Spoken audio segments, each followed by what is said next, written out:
sebelumnya izinkan saya memperkenalkan diri. Perkenalkan, nama saya Ilham Hadi Muzaki.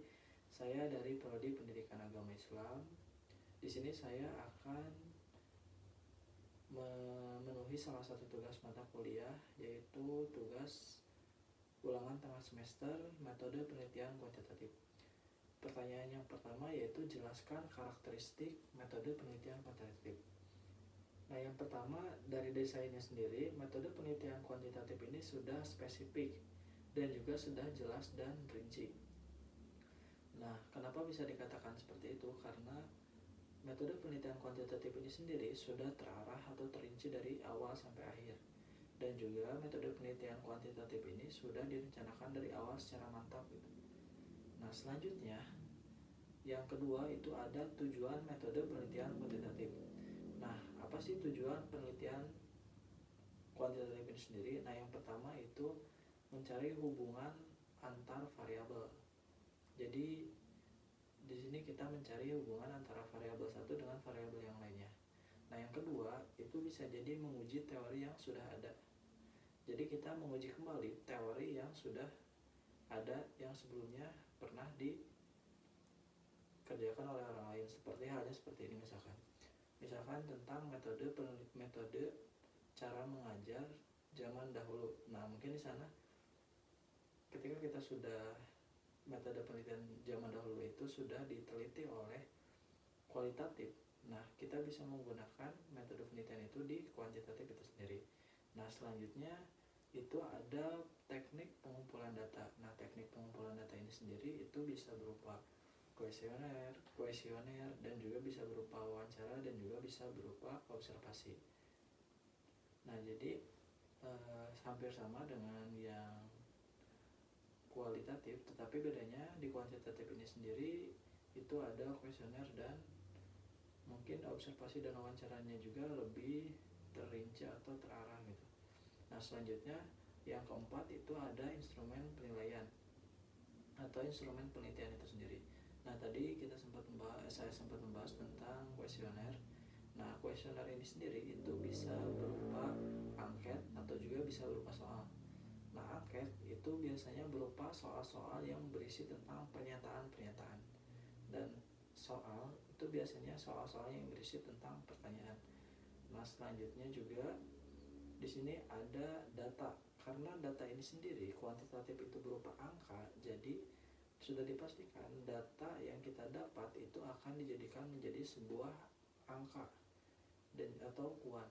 Nah, selanjutnya ketika kita sudah melakukan penelitian, hasil dari penelitian kita itu akan dirubah menjadi angka atau data melalui aplikasi seperti SPSS dan lain-lain. Nah, selanjutnya itu ada sampel. Nah, sampel ini sendiri itu bisa besar dan juga bisa ditentukan dari awal gitu.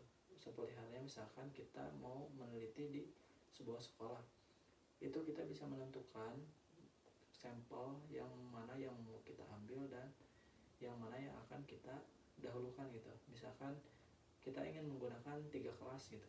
Misalkan kelas 1 untuk kelas eksperimen, kelas 1 untuk kelas kontrol, dan kelas 1 untuk kelas percobaan gitu. Dan kelas biasa dan lain-lain gitu. Seperti halnya seperti itu. Nah, analisis untuk metode penelitian kuantitatif ini sendiri. Jadi di analisis ini sendiri metode penelitian kuantitatif itu lebih condong itu setelah melaksanakan penelitian, karena semua hasil yang sudah kita dapatkan itu baik berupa hasil dari kuesioner, wawancara, dan observasi itu kita bisa ubah menjadi sebuah angka. Jadi analisisnya itu nanti di akhir setelah melakukan observasi dan sudah melaksanakan penelitian. Nah, selanjutnya itu ada hubungan dengan responden. Nah, jadi di kuantitatif ini sendiri hubungan dengan responden ini sendiri itu bebas, baik kita mau dekat atau misalkan mau jauh, jadi tidak terhalang oleh jarak dan waktu. Karena kenapa? Karena di metode penelitian kuantitatif ini ketika kita misalkan sudah membuat angket dan kita mencoba menyebarkan kepada orang lain misalkan, itu kita bisa menyebarkan lewat orang lain, dan orang lain itu kita bisa suruh untuk menyebarkan ke orang lain, jadi terus bertambah dan juga bertambah. Nah, selanjutnya di pertanyaan nomor 2 itu jelaskan metode-metode apa saja yang ada di kuantitatif. Nah, yang pertama itu ada metode survei. Nah, metode survei ini sendiri yang saya pahami, jadi metode survei ini lebih ke metode yang digunakan oleh peneliti, itu berupa dengan pertanyaan-pertanyaan kepada responden atau kepada narasumber. Nah, jadi survei ini sendiri karena sudah jelas dia seperti halnya observasi, jadi kita survei kepada orang lain untuk menanyakan tentang apapun itu. Nah, itu yang kedua itu ada metode penelitian ex post facto. Nah, di mana metode penelitian ini tuh lebih mencari tahu bagaimana itu sebab akibat tanpa melakukan manipulasi terhadap variabel bebas. Nah, jadi ini tuh lebih ke mencari sebab akibat tetapi tidak memanipulasi variabel bebas itu sendiri. Nah, selanjutnya itu metode penelitian eksperimen. Nah, jadi metode penelitian eksperimen ini sendiri itu kita mencari tahu tentang pengaruh kejadian tertentu. Jadi ketika kita misalkan melakukan sebuah penelitian eksperimen terkait judul tertentu, misalkan tentang pengaruh fasilitas belajar terhadap prestasi belajar anak, apakah ada pengaruhnya atau misalkan tidak ada pengaruhnya. Nah, nanti di sini kita akan mencari tahu pengaruh hal tersebut gitu. Apakah misalkan fasilitas belajar itu tidak ada pengaruhnya bagi prestasi belajar anak atau misalkan ada pengaruhnya. Nah, yang keempat itu ada kuasi eksperimen. Kuasi eksperimen ini sendiri itu lebih ke metode penelitian yang menjadi cadangan atau sarana alternatif lainnya ketika misalkan metode eksperimen ini sendiri itu tidak bisa dilakukan atau tidak bisa digunakan atau tidak bisa digunakan dalam waktu tertentu gitu.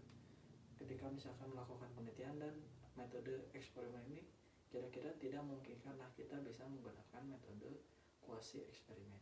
Nah, yang kelima atau yang terakhir itu ada metode evaluasi.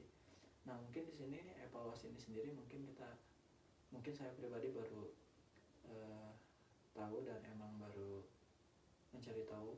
Jadi mungkin evaluasi ini sendiri itu lebih ke mencari tahu bagaimana efisien, terus bagaimana efektif atau tidaknya. Jadi kita mengevaluasi salah satu data tentang hal apapun itu. Nah, ketika sudah dievaluasi nanti kita akan mendapatkan hasil itu sendiri. Ketika sudah dapat mungkin bisa diketahui ini tuh efisien atau efektif tidaknya itu evaluasi ini, dari evaluasi itu. Oke, jadi di sini saya akan menjawab pertanyaan nomor 3, yaitu jelaskan jenis penelitian kuantitatif. Nah, jadi penelitian kuantitatif ini dibagi menjadi 4 jenis. Yang pertama itu jenis penelitian deskriptif. Nah, jadi jenis penelitian deskriptif ini sendiri yaitu penelitian yang digunakan oleh seseorang untuk meneliti fenomena yang sedang terjadi.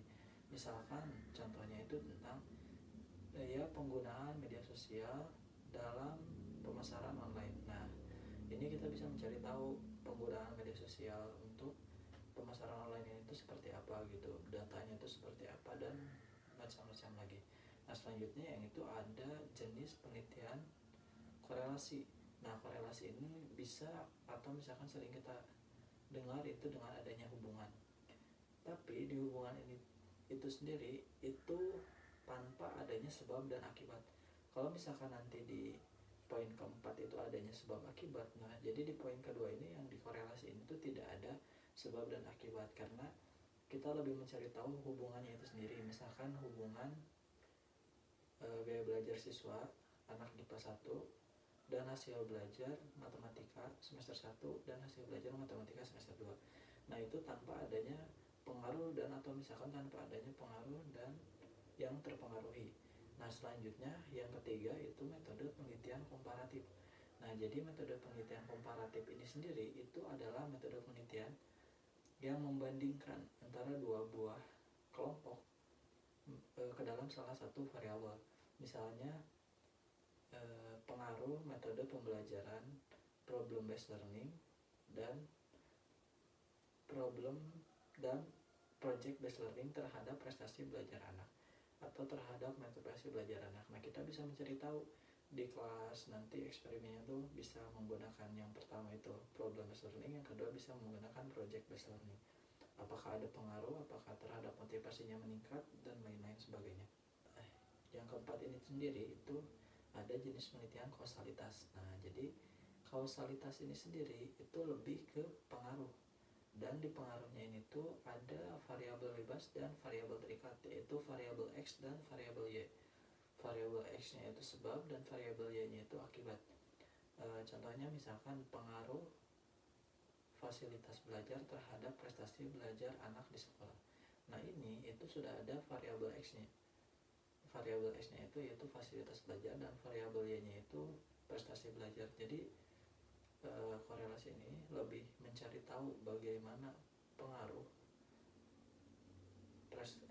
fasilitas belajar ini terhadap prestasi belajar anak itu di sekolah, entah itu prestasi belajar atau misalkan pengaruh problem based learning terhadap motivasi belajar anak. Nah, itu bisa juga. Nah, mungkin cukup sekian jawaban dari saya. Mohon maaf apabila ada kesalahan atau misalkan salah dalam menjawab. Selebihnya mohon dimaafkan karena saya masih belajar juga. Wassalamualaikum warahmatullahi wabarakatuh.